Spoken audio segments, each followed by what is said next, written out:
A fim de ajudar o que busca uma verdadeira fé em Jesus, eu devo lembrar-lhe da obra do Senhor Jesus, no espaço e no lugar, e ao invés dos pecadores. Porque Cristo, quando nós éramos ainda fracos, morreu a seu tempo pelos ímpios. Romanos 5, verso 6. Carregando Ele mesmo em seu corpo, sobre o madeiro, os nossos pecados. 1 Pedro 2,24. O Senhor fez cair sobre ele a iniquidade de todos nós. Isaías 53, verso 6. Pois também Cristo morreu uma única vez pelos pecados, o justo pelos injustos, para conduzir-vos a Deus. 1 Pedro 3,18. Que o leitor fixe os seus olhos sobre uma declaração das Escrituras. Deus aqui trata o pecado como uma doença e coloca diante de nós o caríssimo remédio que ele proveu. Eu peço seriamente a vocês a me seguirem em suas meditações por poucos minutos, enquanto trago diante de vocês as chagas do Senhor Jesus. O Senhor se resolveu a nos curar, e por isso ele enviou seu único Filho, verdadeiro Deus de verdadeiro Deus, para que ele descesse a esse mundo e tomasse sobre si nossa natureza, para nos redimir. Ele viveu como um homem entre homens, e no devido tempo, depois de 30 anos ou mais de obediência, chegou o tempo em que ele nos faria o maior serviço de todos, qual seja tomar o nosso lugar e sofrer o castigo que nos traz a paz. Ele foi ao Getsêmani e lá, ao primeiro provar de nosso cálice amargo, ele suou grandes gotas de sangue. Ele foi diante de Pilatos e diante do tribunal de Herodes, e lá tomou pílulas de dor e escárnio em nosso lugar e local. Além de tudo, eles o colocaram numa cruz e o pregaram lá para morrer em nosso lugar.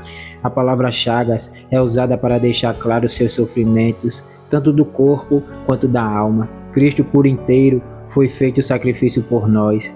Ele sofreu por inteiro. A respeito de seu corpo, participou com sua mente de um sofrimento que jamais poderá ser descrito. No início da paixão, quando ele enfaticamente sofreu ao invés de nós, ele estava em agonia, e de seu tecido corporal, um suor de sangue saiu copiosamente até cair no chão. É raríssimo que um homem sue sangue. Tem havido um ou dois exemplos disso, e a ele se seguiu morte quase imediata. Mas nosso Salvador viveu depois de uma agonia que, para qualquer um, se mostraria fatal. Antes que pudesse limpar o rosto deste tom terrível de vermelho, eles o introduziram na sala do sumo sacerdote. Na morte da noite, eles o subjugaram e o levaram. Depois, o levaram a Pilatos e Herodes. Eles o açoitaram, e seus soldados bateram na sua face, e o esbofetearam, e colocaram em sua cabeça uma coroa de espinhos. Açoite é uma das piores torturas que a malícia pode infligir.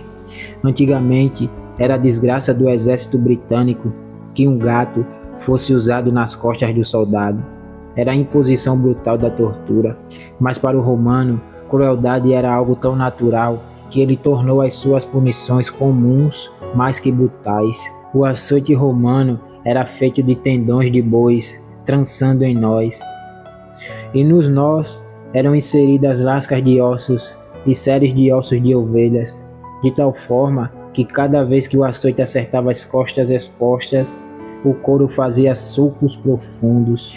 Nosso Salvador foi chamado a suportar a grande dor do açoite romano, e isso não como o fim de sua punição, mas como uma introdução da sua crucificação.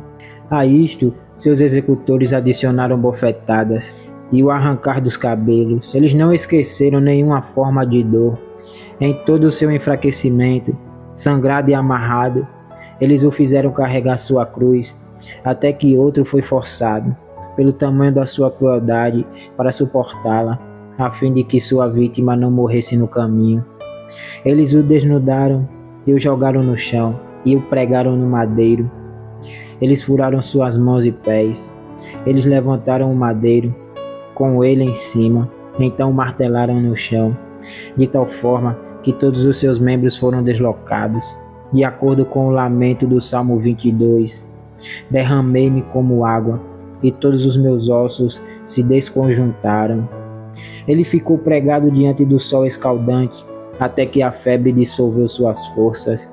E ele disse: meu coração fez-se como cera, derreteu-se dentro de mim, secou-se o meu vigor como um caco de barro, e a língua se me apega ao céu da boca. Assim me deitas no pó da morte. Ali ele ficou, um espetáculo para Deus e os homens.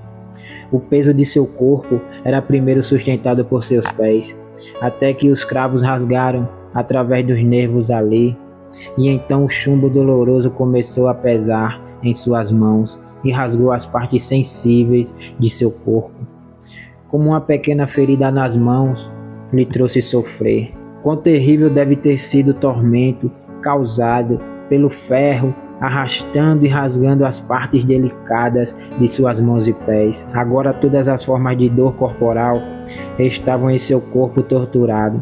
Tudo isso enquanto seus inimigos estavam em volta, apontando para ele em escárnio, derramando suas línguas em zombarias, brincando com suas orações e regozijando em seus sofrimentos.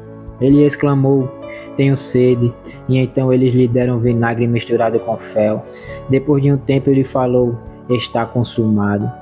Ele suportou até o fim o pior sofrimento apontado, e fez total vingança à justiça divina. Então, e até este momento, ele entregou seu espírito. Homens santos de antigamente se demoraram amoravelmente sobre os sofrimentos corporais de nosso Senhor.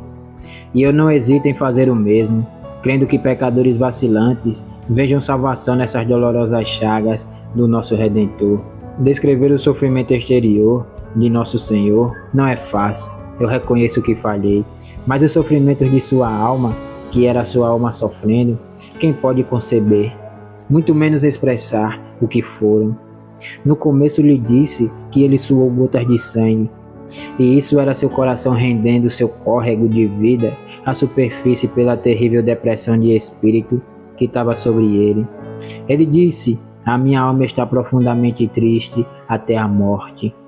A traição por Judas e a deserção dos 12 entristeceram nosso Senhor, mas o peso dos nossos pecados era a verdadeira pressão sobre seu coração. Nossa culpa era a principal oliveira que derramava sobre ele o orvalho de sua vida.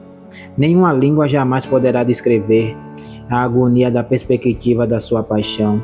Quão pouco então poderíamos conceber a própria paixão. Quando pregado na cruz, ele sofreu o que nenhum mártir jamais sofreu. Pois os mártires, quando morrem, são tão sustentados por Deus que eles têm regozijo junto com seus sofrimentos. Mas nosso Redentor foi rejeitado por seu Pai, até que ele clamou: Deus meu, por que me desamparaste? Esse era o grito mais amargo de todos, a mais profunda de suas dores insondáveis, e era necessário que ele fosse desertado, porque Deus precisou virar suas costas ao pecado, e consequentemente a ele, que foi feito o pecado por nós. A alma do grande substituto sofreu numa montanha de miséria, ao invés daquele horror do inferno que os pecadores sofreriam se ele não tivesse colocado sobre si os seus pecados e se fazer maldição em nosso lugar. Está escrito: maldito todo aquele que for pendurado em madeiro. Mas quem sabe o que essa maldição realmente significa?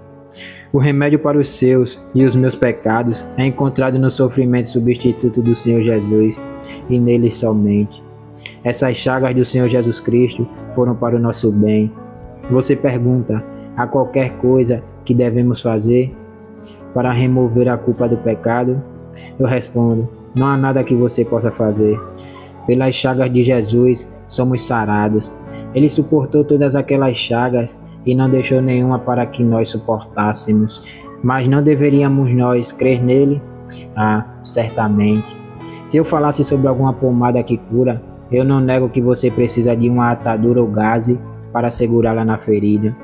Fé é o curativo que une o remédio da reconciliação de Cristo no sofrimento do nosso pecado. O curativo não cura, esse é o trabalho da pomada. Assim, a fé também não cura, e isso é o trabalho da expiação de Cristo. mas devemos nos arrepender, diz outro. Certamente devemos, pois arrependimento é o primeiro sinal da cura. Mas as chagas de Jesus nos curam, e não nosso arrependimento. Essas chagas, quando aplicadas sobre o coração, produzem arrependimento em nós. Odiamos o pecado porque fez Jesus sofrer. Quando você confia inteligentemente em Jesus, como tendo sofrido por você, então você descobre o fato que Deus nunca irá punir você pela mesma ofensa pela qual Jesus morreu. Justiça não pode exigir 2 vezes o pagamento.